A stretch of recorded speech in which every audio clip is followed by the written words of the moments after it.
Hey Ratbaggers, today I'm taking you through a bit of progression, a bit of what I wish I knew earlier. There will be some minor spoilers to some of the side story, and I'm going to give you ample warning when I start discussing the different ways that you can complete the game without showing you or talking really about the full ending.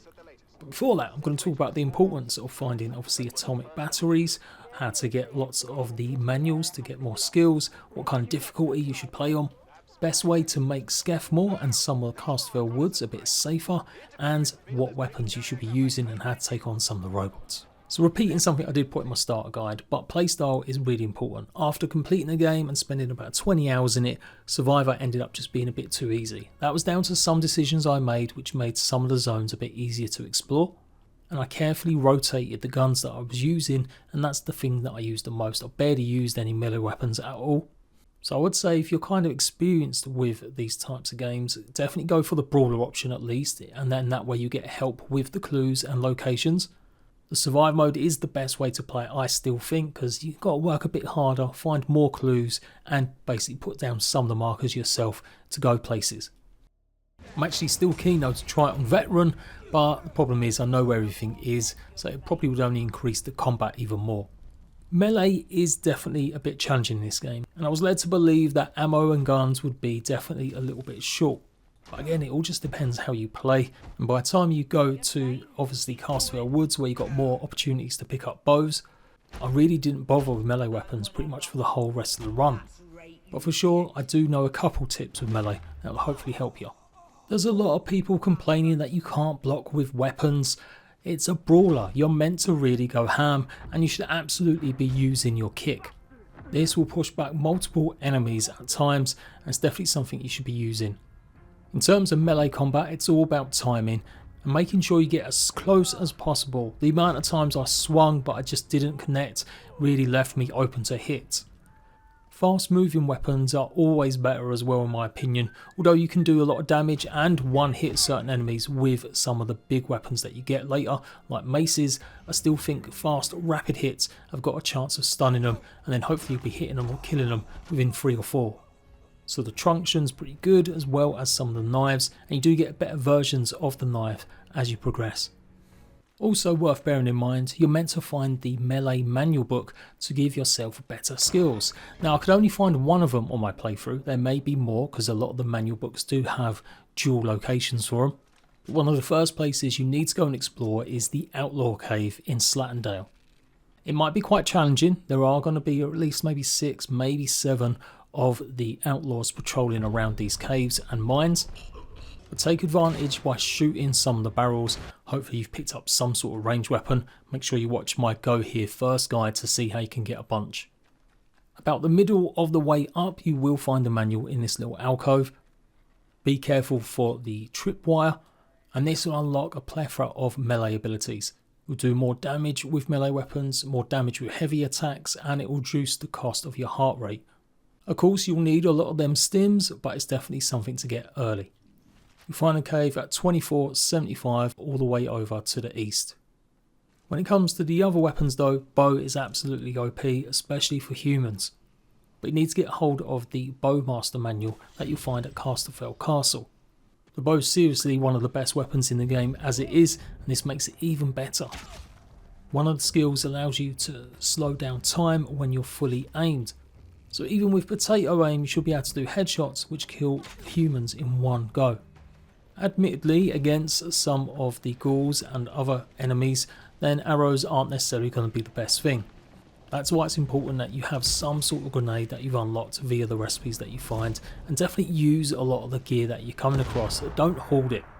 You'll find so many ways to pick up bombs, sticky bombs, make your own molotovs, especially if you've got the skill to disable traps. You can actually take a bunch of the explosives that you'll find nearby to any of the traps that blow you up. And these are the things you want to be saving and using, or maybe some tougher enemies or groups of them. And when it comes to guns, then a shotgun is something you definitely always want to have on you, especially to take on some of the ghouls. And actually try and have one of every gun equipped by the time you get to the point that you're finding more of them. So make sure you've always got a pistol on you, you've always got a shotgun, a rifle and an SMG. They all obviously use different bullets, and so by storing these up and making sure you're switching when you're getting to the max, you really have got a good chance of not running out of any of your bullets or being able to use your guns. And absolutely upgrading your guns is a great way to get more damage. You don't need to repair your weapons, they'll never break. And I've said this in my previous guides, but you basically need 4 of the same gun to go ahead and upgrade it to pristine level. Of course, you're going to need the crafting manual, which gives you the skills to increase how many bullets you've got, as well as being able to go ahead and upgrade your guns. So you won't find many guns at all inside the Slatendale. They're definitely a lot more just regular melee weapons and stuff. You might find like a one-shot rifle or maybe the one-shot shotgun. Castfell Woods, you get plenty of bows, and again, not necessarily that many weapons unless you take care of some of the protocol soldiers, where you're likely to get some of the M1s or the more powerful 9mm. There are specific places though where you can pick up certain guns, which I've shown off before, like check out the greenhouses to get hold of the bullpup semi-assault rifle, which is really good. But it's Skeffmore for sure, where you've got definitely a lot more choice in getting lots of good guns. If you found 1 or 2 certain types of guns in any of the other regions, you'll find plenty more of them here to go ahead and upgrade them. I said oil can be a bit of an issue finding, that's what you need to go ahead and upgrade, so you probably do need to be a bit careful about how many guns you go ahead and upgrade, but you will also find some of the stock versions. That's the way it goes, from rusty to stock, then pristine, and the further you dig into the game, the more you're going to come across stock versions, so that makes the upgrade costs a little bit cheaper. You can find specifically named weapons as well if you kill certain NPCs, but to be honest, they're not that much better than some of the other guns, and you won't necessarily be able to upgrade them either. So kind of repeating it, but it's definitely worth making sure you've got 1 of each type of gun and just go ahead and upgrade them when you get across them. You can go for the double barrel, I think that's a really safe bet, and you get that earlier than the next shotgun, the broadside. It won't do as much power damage up close, but it's still really effective. I think the rusty revolver is actually pretty good, although limited by 6 bullets compared to some of the other semi-automatic pistols. Again, it's something you can upgrade really early, and it does a good amount of damage once it's pristine. The Lee rifles I found pretty rarely in the early stages of the game, literally didn't find enough to go ahead and upgrade towards the end. I did like the Peerless SMG. You've got the Sten gun, but again I didn't find loads of them. Likewise the bullpups, I didn't come across a bunch of them again, unless you really were going to be taking out like the prison. I think the Falkirk battle rifle is absolutely one of the best guns in the game, but you will rip into the ammo for it pretty rapidly, and you won't come across them until you've gone into Skeffmore. And pretty much no matter what, a headshot will take down nearly every enemy. I think there was only a couple occasions where some of them might have had some masks on later in the game, where it took maybe a couple shots, but that seemed to be more of a bug, because other times I took them out easily in just 1 shot. There's actually a different type of enemy compared to just the regular, I guess, ghouls. They're called thralls, and they're definitely a lot tougher. They're the ones that you're going to have to absolutely pump a bunch of shotgun bullets into, or a ton of explosives. But you should only find them when you're exploring the very depths of the interchange, especially in the medical areas and some of the later game stages. So how do you upgrade guns if you've missed it somehow? You're going to need the crafting manual. If you actually head to Wyndham Village, you can do so without any combat. You just need to make some decisions talking to certain NPCs like Morris, the shop seller, and basically follow the breadcrumbs to solve a murder in the church. You'll need to prove that Morris has a hand in it, so go and explore some of the ruins and the high hill. You'll notice there's a cellar door, and in here is pretty much all the clues you need to basically blame Morris. To keep you quiet, he'll offer you the crafting manual, or you can just kill him and take it from his body. There are multiple locations for the books, and I keep repeating that tip for sure, that you'll find the same skills, and you can only learn them once obviously. And yes, you're going to need a lot of stimulants, but for them you just need to go and explore a lot of the bunkers and facilities. That's where I found the most. By the end of the game, once I'd finished, I had about 18 left still spare after unlocking every skill. Now, if you're really trying to be a good playthrough where you're not murdering anyone, you can pick up the crafting manual inside the Delta part of the interchange. You just need to bring a battery with you. But if you've got no problems at being an absolute murderer, then you may want to take a look at traders. But with a big warning. Yes, it can be fun to absolutely murder everyone you come across in the game, and you do get some loot, especially certain resources. But Molly and Billy, Molly you can find in Slatendale, Billy you can find in Castfell Woods. They do sell manuals, and if you go back after you've activated certain parts of the interchange, they'll refresh their stock and they'll have a different manual. Molly sells a stealth manual when you first meet her, but if you go and activate the first door in the interchange and come back, she'll then have a bow mastery manual. Billy sells a consumable manual which gives you buffs to your consumables, but later on he'll have one that helps out with resistances. There are some benefits to being a homicidal maniac though. Go ahead and trade with the traders for the manuals, and then if you kill them afterwards you can actually get some decent quest stuff, like this key that opens up a concrete bunker nearby, another entrance to the sewers, as well as an atomic battery. You can also loot all the stuff that you've just traded with her. What you won't get is any of the other stuff that she might have had, maybe including some of the manuals.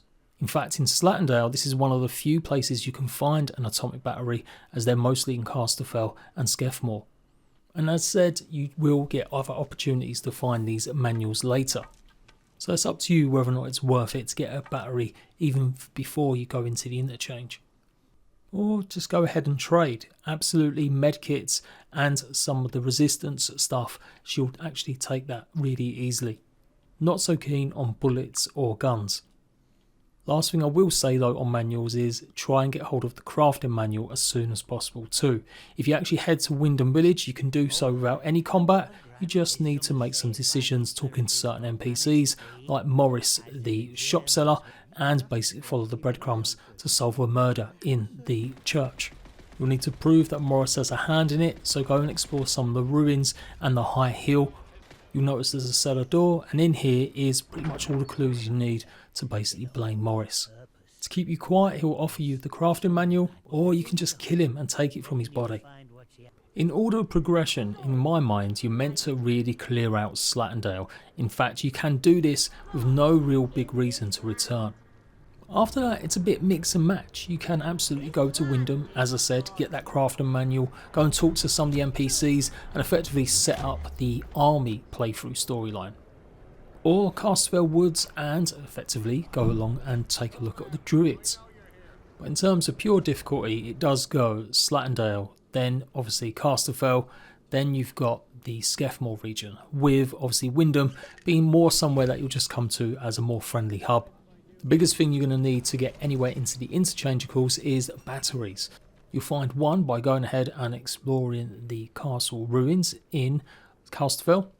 Just make sure you take out the druid priestess. And as mentioned, Molly's one of the few people or places you can actually get a battery in Slatendale. Otherwise in Casterfell, Biddy will also have one to trade for. Castle ruins are right in the southeast corner, and Biddy and his trader camp is at 2189 to the northwest. But if you want a completely free one and only have to take out maybe a couple of enemies, head to the dam. There will be a couple of enemies here, and you've got some of these triffid plants that if you get too close they absolutely demolish you, so just stay away from them basically. Wouldn't even waste your resources on trying to take them out. You can see these power junctions, and we're going to have to get through them by opening up the gates via the control room in the main building. This will shut off the electric in each one of these, and you can go and investigate, where there's loot in at least two of them, including a battery, which should be the one on the right hand side, or the one at the highest on the map. It's pretty much next to the skeleton. There's your atomic battery. So with them 3 batteries, you've pretty much got access to most of the interchange now. You'll only need a couple of extra batteries that you'll probably find in interchange, or by taking on actually the bard robots. To be fair, the ones with actual guns on them are pretty tough to take on, especially if you don't have a lot of long range weapons. And effectively, unless you've got a rifle or an SMG, you might find this a bit tough. But even with a pistol, as long as you're aiming at the right spot, especially on the flamethrower robots, these are actually really easy. Keep your distance, fire off shots at all the propane canisters and just keep firing at them, and eventually it will basically malfunction, so you've got time to then go and steal the battery from it, thus disabling it. What I didn't realise was you could just blow them up outright. If you keep doing a lot of damage to them, they will eventually blow up, and when that happens you can also pick up their individual legs and arms as extra scrap. You can also loot them as well when you get a tiny amount of resources. The ones with guns are a little bit tougher, as I said, but you just got to keep shooting at them in their glass dome. And likewise, if you can have a good aim at shooting at the flamethrower ones in their small tiny glass window, then that equally has a better chance of disabling them quicker. You just got to make sure you run over very quickly when they are down, because they will obviously just regen and then you have to do it again. As long as you've got distance and, like I said, you've got a good rifle or pistol, you should be able to take them out relatively easy. There's definitely some notes as you progress that basically say go and get an atomic battery from Skeffmore, but you really don't need to try adventuring into this place unless you've made it a bit easier on yourself. There's plenty of other ways to go and get them batteries. Essentially, if you go and talk to the captain at the bandstand in Wyndham the first time you meet him, he'll basically ask you to keep tabs on villagers and also give you a bit of free reign if you fulfill some tasks. Investigate the bakery and do a good deed for the captain. You'll gain his trust, he'll let you go to Skeffmore prison and explore a lot of the facilities in Skeffmore without being shot. I was able to literally waltz through most of the places, although there's still a couple areas you can't. And this did make the game a hell of a lot easier. This can be ruined though if you go ahead and let out a prisoner. After speaking to him, it will mean the captain, if you lie to him, will still forgive you, but Skeffmore is going to still be really dangerous. Although it's arguable whether or not you really need to keep exploring Skeffmore if you've done everything that you need to do on the map. The same applies to Mother Jago. If you go and complete her quest, she wants her recipe book back and the antidote for the spore kind of infection.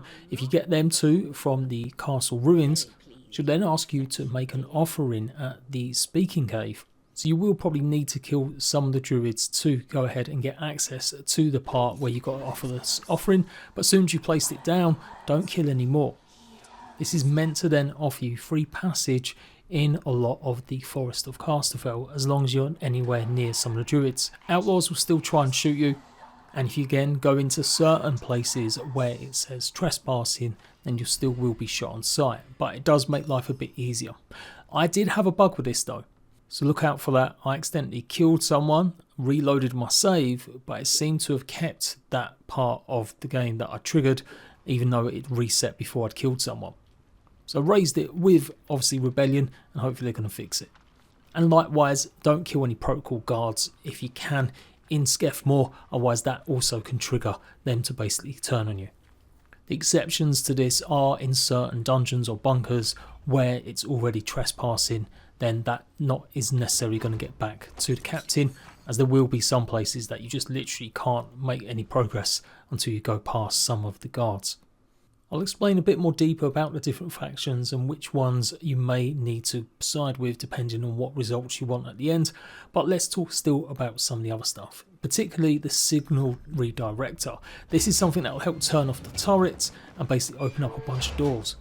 I've done a separate guide for this, but the short answer is head to the protocol workshop in Skeffmore. You'll need to pick up a special key card, the Windfall key card.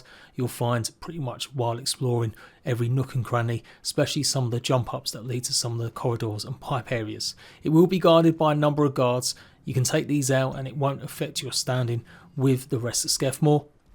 Then you need to head to the protocol field station, which is a trespassing area, so you have to be careful. The guards will pretty much try and shoot you if they see you. It's effectively a large field and you can creep up behind them and hopefully gain access, even maybe without killing anyone. This took me ages to find because on the map it wasn't really adequately labelled as the field station, it just simply said protocol station or protocol outpost. But not very far in you'll find a door that you can open, and on one of the shelves you'll find a barred box that you open with the Windfall key and you get the signal redirector. There's a whole bunch of guards you can go and explore and kill them to get more loot if you really want. This is the key item you need to progress also in the interchange. Now the interchange can be confusing. You've got different obviously areas: Delta, Charlie, Alpha and Bravo. There's entrances inside Slattendale, Skeffmore and of course Casterfell Woods, also Wyndham too. No matter which way you go, you should be able to gain access to the first part of the laboratories, effectively opening the big massive vault doors. And as long as you've brought a battery with you, you'll be able to access one of these sections once you make it into the main processing area. Each section, Charlie, Alpha and Delta, will all have a space where you can go ahead and dump one of the batteries, and that powers up that specific area for you to go and explore a bit more. So if you've hit a wall, you've explored all of maybe Delta or Charlie, but can't seem to find anything else that will help you progress, you probably are going to need the signal redirector, or to get another battery and start exploring some of the other zones. And then it's a case of maybe backtracking through some of these areas once you get more access. To be honest, it deserves a special dedicated video because I think there's just way too much to explain and areas to go through to really adequately do it. But even if you haven't managed to pick up a battery yet, it's still worth going into this place and discovering what you can. There's plenty of loot. You'll also find a decent pistol on one of the dead bodies inside the main processing unit. You do sometimes come across various outlaws and stuff though when you're leaving after exploring these zones, and they pretty much set up camp permanently in there. And eventually some of the NPCs that you come across will also move more closer, that you can talk to them and get any more information. Okay, so fair warning, I am now going to start talking a bit more about the story beats and how you can basically progress. Checklist is that you need to unlock all the doors in Interchange. As said, so one in Skeffmore, Wyndham Village, Slattendale and Castlefell Woods. You'll need 4 atomic batteries to power up Data Store Alpha, Bravo, Charlie and Delta. And then you need the signal redirector to turn on the power to the central processor via the 4 junction boxes that are actually in the room. Then you simply go ahead and pull the lever in the main processor, and that gets you access to the final stages of the game. So no matter what ending you're going for, that's the steps that you have to take to get to Oberon.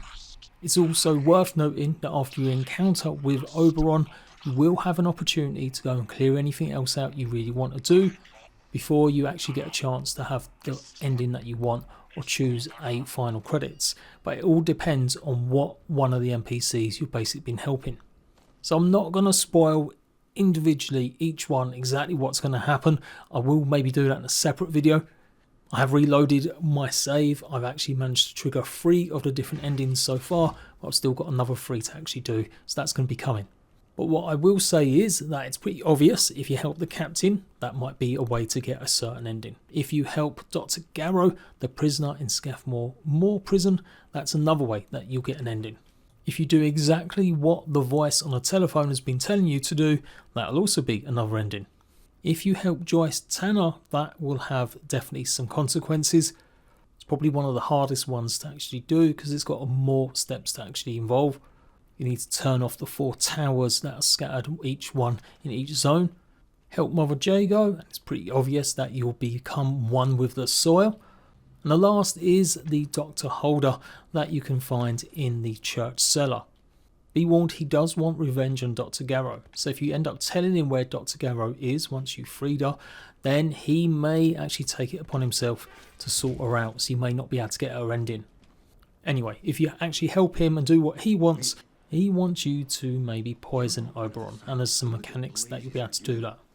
As said, once you've taken a look at Oberon, there's maybe a couple differences in how you escape, but otherwise you will or should have a point where you can go about your business for a while longer and do some other stuff. But yeah, if you took one ending already and you're curious about exactly how the rest actually play out, I will show all of them in an upcoming video. So there we go, hopefully that's helped you with a bit of progression and what you're meant to be doing in the game, with some extra tips. Please leave a like if you found it useful, check out the rest of my guides, and I'll see you for more ATOMFALL soon.